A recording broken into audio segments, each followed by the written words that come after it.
میں آپ سے بڑا کلیئرلی بتا دیتا ہوں، آپ سے عرض کرتا ہوں. دیکھیے یہ میرے خیال میں پچھلے 4 سال میں ہوا یوں ہے کہ اگر ہم پہلے سمجھتے تھے کہ فوج اس کو ہینڈل کر رہی ہے ان معاملات کو، تو فوج نے کم از کم پچھلے سال سوا سال سے اس سے اپنا ہاتھ اٹھا لیا ہے. اچھا، اور اگر حکومت نے اس کو دے دیا ہوا تھا فوج کو ہینڈل کرنے کے لیے، تو حکومت نے تو پہلے دن سے ہی اس کو ہینڈل کیا ہی نہیں ہے، اور آج بھی ہینڈل نہیں کیا. اس وجہ سے انفارچونیٹلی آج کے معاملے کے اندر دونوں سائڈ سے کوئی آپ کو ایک لیڈرشپ نظر نہیں آتی جو کہ ان معاملات کو آگے لے کے چلے. اسی وجہ سے ڈے ٹو ڈے بیسس کے اوپر جو مسئلہ آتا ہے اس کو حل کرنے کے لیے یا اس کے پیچھے دوڑ پڑتے ہیں. لیکن لیڈرشپ کے ساتھ ساتھ اونرشپ بھی غائب ہے. جی ایبسولوٹلی، اونرشپ بھی غائب ہے اور لیڈرشپ، دونوں چیزیں غائب ہیں، اور یہی آج کا مسئلہ پاکستان کا یہ بنتا ہے. تو اگر دونوں جو ایریاز ہیں، سویلین بھی اور فوج بھی، اگر دونوں کی طرف سے اونرشپ لیڈرشپ نہیں آ رہی، تو پھر آپ بتائیے کہ آنے والے دنوں میں ہم سچویشن کو سنبھالیں گے کیسے؟ دیکھیے سب سے بڑی بات یہ ہے کہ اگر ہماری آج کی بیماری کے سمٹم نظر آتے ہیں آپ کو، تو اس بیماری کے تو اس کی وجوہات آپ کو بڑی کلیئرلی نظر آ جاتی ہیں کہ اونرشپ بھی نہیں ہے اور لیڈرشپ بھی نہیں ہے. اگر اس کو مسئلے کو حل کرنا ہے، نکلنا ہے، تو ظاہر ہے کہ کوئی نہ کوئی اس کی اونرشپ بھی لینی پڑے گی اور لیڈرشپ بھی ہونی چاہیے جو کہ اس کو ہینڈل کر سکے. جیسا میں نے کہا، آج وہ وقت ہے کہ اپنے اوپر جو میکسیمم ڈیمیج ہے اس سے بچا جائے،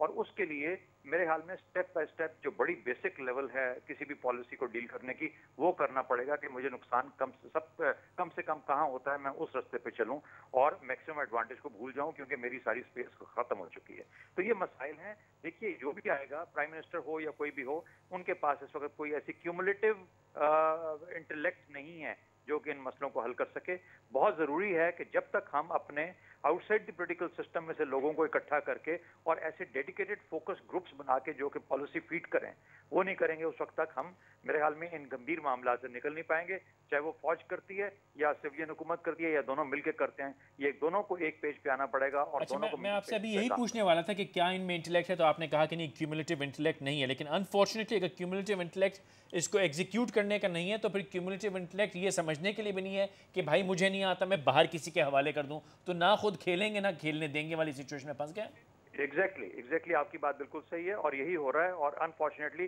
جیسا دونوں نے ہاتھ اٹھا لیا اس سے، اور اس وجہ سے کسی کی اونرشپ نہیں رہی، اور ہم اس وقت ڈرفٹ کر رہے ہیں. وی آر ان ڈرفٹ جسے کہتے ہیں ایٹ دی نیشنل. نیٹو کی سپلائی پہ تھوڑی سی روشنی ڈال دیجئے، اور باقی امریکہ سے جو ہمارے تعلقات اس وقت عسکری طور پہ کچھ کشیدگی ہے، وہ سمجھتے ہیں کسی ریزولوشن ہمیں پہلے تھا نا کہ بجٹ ہو جائے اس کے بعد ہو جائے گا، پھر وہ ہمیں IMF کے پیسے لینے تو ہو جائے گا، لیکن وہ تمام جو چیک پوائنٹس تھے وہاں پہ نہیں ہوا. اب آنے والا چیک پوائنٹ کیا ہے؟ فیصل صاحب، دو چیزیں. ایک تو یہ کہ ایک بڑی عالمی برادری کے اندر ایک ذمہ داری ہے تمام ان ممالک کی جو کہ یونائٹڈ نیشنز کے ممبران ہیں، کہ وہ اس وار آن ٹیرر کو کی تکمیل تک اس کی وہ سپورٹ کریں گے جو کہ یونائٹڈ نیشنز کے مختلف ریزولوشن کے اندر آیا ہے. آپ نے 10.5 سال اس سارے معاملے کو سپلائز کی کانٹیکسٹ کے اندر چلنے دیا.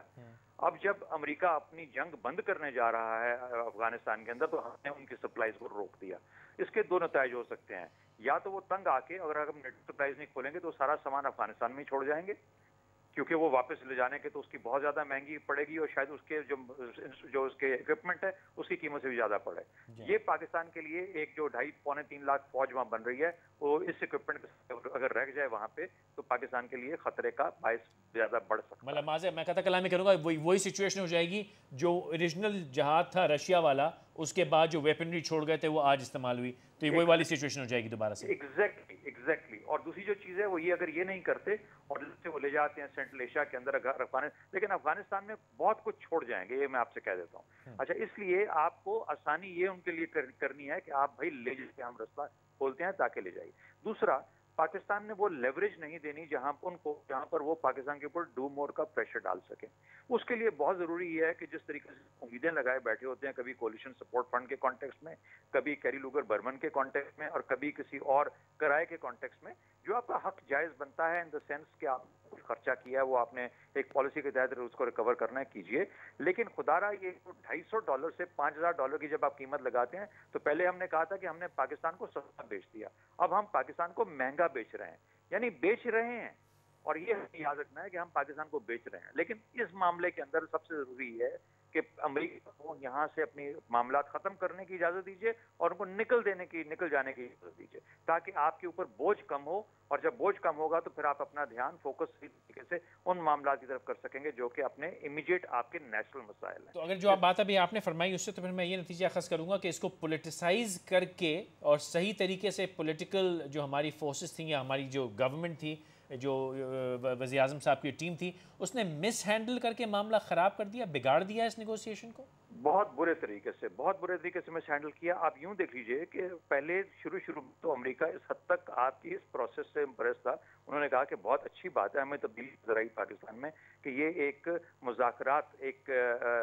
کنسنسس کریٹ کرنا چاہ رہے ہیں اپنی پالیسی کے اندر, اور کتنی اچھی ان کی یہ طریقہ ہے. لیکن انفارچونیٹلی اور پھر وہ اس لیول پہ آئے جہاں پر کہ انہوں نے آپ سے معافی بھی مانگنے کی کوشش کی. لیکن ہم نے دونوں صورتوں میں اس کو ڈیلے بھی کیا اور اس سے اپنا فائدہ حاصل نہیں کیا, اور آج ہم خود اس چیز کے اوپر ان کے پیچھے بھاگ رہے ہیں کہ کسی طرح کی کوئی ہمیں فگ لیف اپالوجی, کوئی عارضی سی اپالوجی کر دیجئے, معافی مانگ لیجئے تاکہ فیس سیونگ ہو جائے ہماری, تاکہ فیس سیونگ ہو جائے. اچھا, اس سچویشن میں آنے والی سرکار کے لیے اگر جیسا آپ نے فرمایا کہ بڑا سخت مس ہینڈل ہوا ہے اور اب قسم کی گرہ بند گئی ہے, پھنس گئی ہے سچویشن, ڈیڈ لاک میں آ گئی ہے, تو آنے والی حکومت جو بھی ہو, آنے والا وزیر اعظم ہو یا حکومت کی جو بھی شکل بنتی ہے, تو دیکھتے ہیں کل پرسوں کیا ہوتا ہے, اس صورتحال میں آپ کو لگتا ہے کہ ہمارے پاس اگین وہ کلیکٹیو کیومولیٹیو انٹلیکٹ ایکیومن ہے کہ ہم اس سچویشن کو سنبھال سکیں, یا خدا نخواستہ اور بگاڑ دیں گے ہم؟ دیکھیے, سب سے پہلے میرے خیال میں اگر یہ حکومتی سرکلز کے اندر ہی اس کو رکھنا چاہتے ہیں, فوج اور حکومت کو مل بیٹھ کے اس کو حل کرنا پڑے گا. یہ جو سٹینڈ آف کی سچویشن رکھی ہوئی ہے دونوں طرف سے, کہ وہ کہتے ہیں کہ ہم فوج کی معاملات میں انٹرفیئر نہیں کریں گے, اور وہ کہتے ہیں کہ ہم اب حکومت کے معاملات میں انٹرفیئر نہیں کریں گے, اور یہ پالیسی ان کی ذمہ داری ہے, امریکہ کے ساتھ تعلقات اس کو سنبھالیں. دونوں صورتوں کو اس طریقے سے کام نہیں چلے گا. They have to get together on a table اور دیکھیں کہ ہماری آج کی سچویشن کیا ہے, ہم نے کیا چاہتے ہیں, ہم کتنے ٹائم پیریڈ کے اندر, اور اس کو وہاں پہ حاصل کرنے کے لیے ہمیں کیا کچھ کرنا پڑے گا. لیکن چونکہ ان کے پاس اس قسم کا براڈ بیس کیومولیٹیو انٹلیکٹ نہیں ہو پائے گا اتنی شارٹ ٹرم میں, کیونکہ آپ کو اپنے پولیٹیکل سسٹم کے اندر ایسے چند ہی شخصیات نظر آتی ہیں جو کہ اس قسم کی پروسیس میں آپ کا حصہ بن سکیں اچھے طریقے سے, پازیٹیو طریقے سے. تو اس میں کوئی ذائقہ نہیں ہے کہ آپ اپنے لوگوں کے اندر جو پاکستانی آپ کے ارد گرد ایگزسٹ کرتے ہیں کہ مختلف لیولز کے اندر اور پالیسی کے اندر, ان کو اکٹھا کر کے ایک گروپ بنا کے اور اس سے پالیسی ایڈوائز لیتے رہیں, تاکہ وہی آپ کو پالیسی کرتے رہیں. آپ پھر بھلے حکومتی لیول پہ اس کو ریفائن کر کے اس پالیسی کو اپنے انداز سے اور اس کو پھر ایک پالیسی کے طور پہ لے کے چلائیں, تو یہی طریقہ ہے کہ ان معاملات سے جلدی نپٹا جا سکے. اس سچویشن میں آپ یہ بھی دیکھ رہے ہیں, میں آخری سوال میرا آپ سے, کہ جو ہماری یوزول ممالک جو ہمیں سپورٹ کرتے ہیں ایسے معاملات میں, ایسے مشکل وقت میں, انہوں نے بھی تھوڑا سا کنارہ کیا ہوا اور ہمیں فری فال چھوڑا ہوا ہے, اس کے بارے میں کیا کہیے گا؟ دیکھیے فیصل صاحب, آپ بھی بڑے اچھے طریقے سے جانتے ہیں کہ جب آپ کے گھر کے معاملات ہی اچھے نہیں ہوتے, آپ کے گھر کا امیج اچھا نہیں ہوتا, ریپوٹیشن اچھی نہیں ہوتی, تو بہت سارے آپ کے بھائی بند, آپ کے رشتہ دار, سب لوگ آپ سے دور ہو جاتے ہیں, کیونکہ وہ نہیں چاہتے کہ ایسے غلط امیج کے اندر وہ ان کو کوئی ریلیشن شپ اپنا دکھانا پڑے یا دکھتا ہوا نظر آئے. تو وہی حال پاکستان کا ہے, بہت برے طریقے سے امیج بیٹر ہوا ہے, اور ہماری انٹرنل کمزوریاں, انٹرنل جسے کہتے ہیں کہ لیک آف کوہیژن, اور اس کی وجہ سے یکجہتی چونکہ نہیں تھی, سوچ نہیں تھی, یکسوئی نہیں تھی قوم کے اندر, اس وجہ سے بکھری قوم ہے, ٹوٹی قوم ہے, اور اس کو اکٹھا کرنے والا اور آگے لے کے چلنے والا چونکہ کوئی ایسی آئیکونک شخصیت نہیں ہے, کوئی ایسا سوچ نہیں ہے. اگر میں سمرائز کرنا چاہوں بات کو, تو آپ یہ کہہ رہے ہیں کہ آنے والے وقتوں میں فوج کو یہ کہہ کے کہ ہمارا کام نہیں ہے آپ کا ہے, اور گورنمنٹ کو کہہ کے کہ فوج کا کام ہے ہمارا نہیں ہے, اس سے ہٹ کے ان کو اوور آل یہ دیکھنا ہے کہ یہ کام قوم اور ملک کا ہے, اور مل کے سر جوڑ کے کس نہ کس طرح اس کو بات کو آگے لے کے جایا ہے. جی بہت لازمی ہے, یہی ایک راستہ ہے کہ اس مشکل وقت سے اس وقت. شاہد صاحب بہت بہت شکریہ ہم سے بات کرنے کے لیے. یہ بات ہوئی دفاعی اور فارن پالیسی کے تجزیے کے اوپر کہ آنے والی حکومت کیا کرے گی. پہلے ہم نے بات کی کہ جوڈیشری, اس کے معاملے میں کیا ہوگا, ہم نے کہا کہ دفاعی اور فارن پالیسی کے اندر. لیکن ایک اور مسئلہ پاکستان کا بڑا سچویشن ایک گھمبیر ہے اس وقت, اور وہ ہے کرپشن, وہ ہے لیک آف گورننس. اس پہ بات کریں گے پہلے ایک, اور ساتھ میں پنجاب اسمبلی میں بھی جو حالات ہو رہے ہیں وہ بھی ایک انڈیکیٹر ہیں, اور پنجاب میں جو ہنگامہ آرائی ہو رہی ہے بجلی کی وجہ سے, جو لیک آف انفراسٹرکچر, جس طرح سے بات چیت ہو رہی ہے وہ بات بڑھ رہی ہے.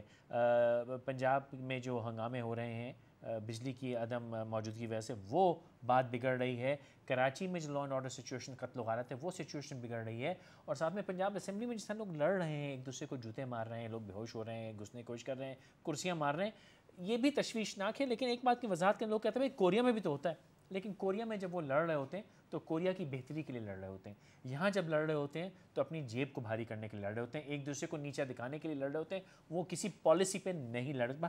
ان باتوں میں بات کریں گے, چھوٹا سا وقفہ لے لیجیے گا.